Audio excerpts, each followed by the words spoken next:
היי, אנחנו רק בנות 11, אבל יש משהו שמגיל צעיר מאוד מציק לנו וזה פרסום.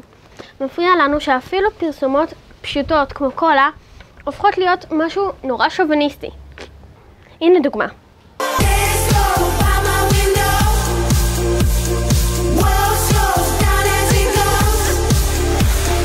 הנה כמה דברים בסרטון שהופכים אותו להיות שוביניסטי. 1. הבנות חייבות להיות חשופות ומושכות. 2. בשביל שבת תחשב יפה בסרטון, היא חייבת להיות נטולת שיער, רזה ובלונדינית.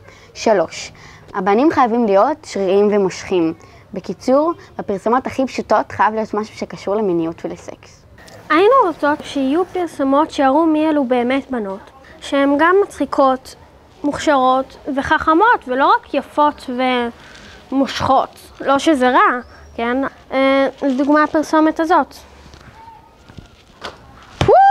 וואו!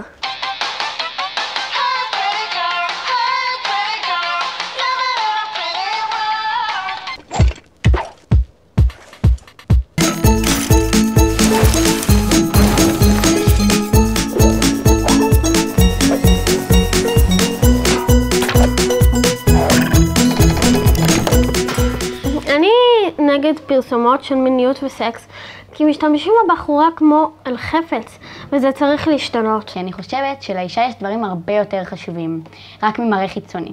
והפרסומות האלה מעודדות את האישה ואת הגבר לחשוב שמיניות וסקסיות זה הדבר. גם בנות יכולות לא להוריד שערות, לא להתבייש בכל פגם שיש בהן.